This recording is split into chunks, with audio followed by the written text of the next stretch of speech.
everybody! My name is Jessica. I'm also known as Miss Shortcakes here in Kuala Lumpur, Malaysia. I am a custom cake artist and this is my second YouTube tutorial. Yay! I finally found the time. My first YouTube tutorial, some of you have already seen it. It was the scrunch ruffles.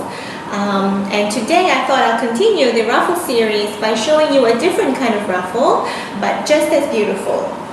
This is called the Vera Wang Ruffle, and it was made popular by Sharon Wee in Sydney, Australia. She also has a ruffle tutorial that you can purchase online, and it's very, very good. But her style is the classic Vera ruffle, which starts as a circle and it goes all the way around to create a rosette. So today I thought I'll show you a different kind of ruffle, which will still give you a beautiful fabric-like effect, but we just won't ruffle any feathers. Okay, so let's get started. I've started doing some already yesterday just to show you what I meant by the fabric style ruffle that I'm aiming for. And the tools that you need are basically just a pizza cutter. You will need a pasta machine. It's very important that you have a pasta machine. Otherwise, I wouldn't even attempt to do this kind of cake at all. Right?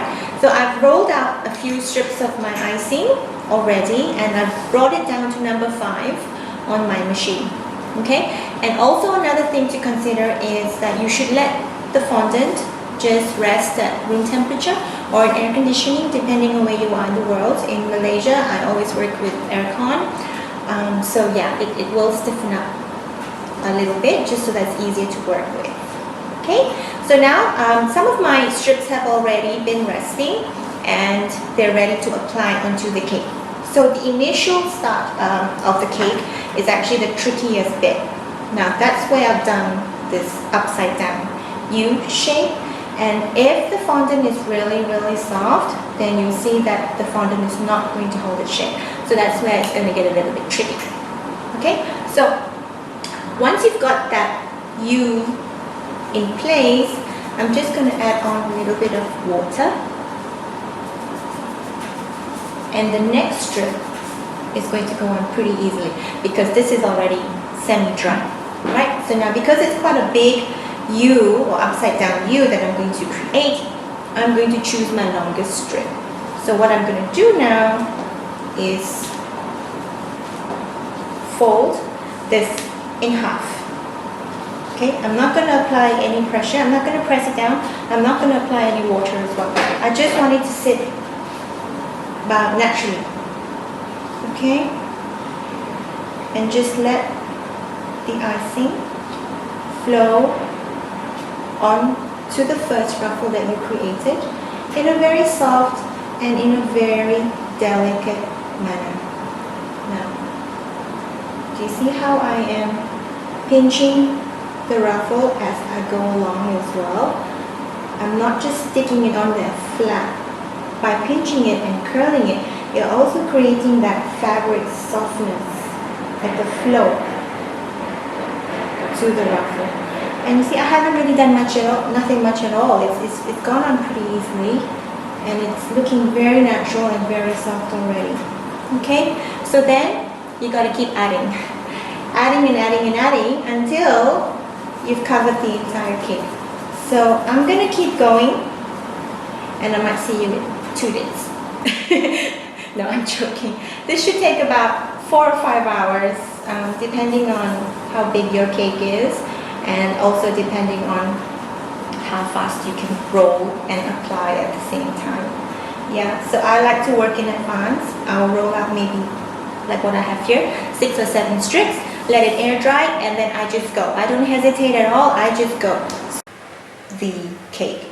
Okay, so here we are, we're almost finished with the ruffled cake, and I've come to the point where I've reached a triangle gap which I need to fill on most sides of the cake and also some underneath.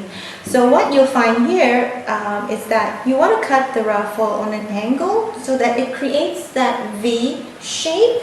So I'm going to cut each end on an angle, and then you'll see that it sits in between that V much more comfortably as opposed to a straight cut edge. Yeah.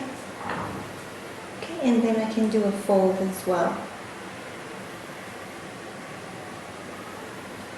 So you want to do that all round. Just follow the shape of the space that you need to fill up. And adjust the shape of the ruffle according to what you have left. So in this case, it's another V, and I'm just going to keep cutting smaller strips and filling that up.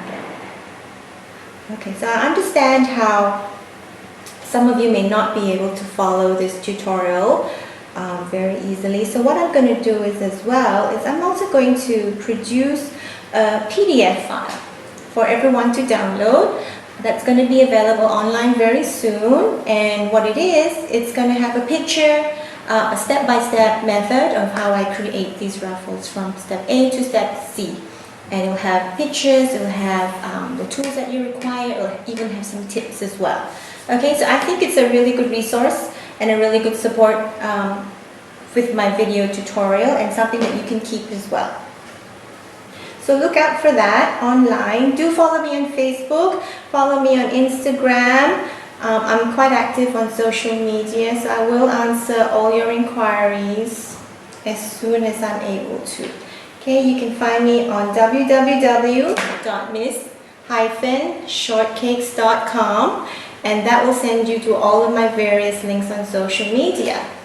So I hope to see photos of all your ruffled cakes online. Send them to me, tag me on Facebook or on Instagram. I would love to see all of your creations.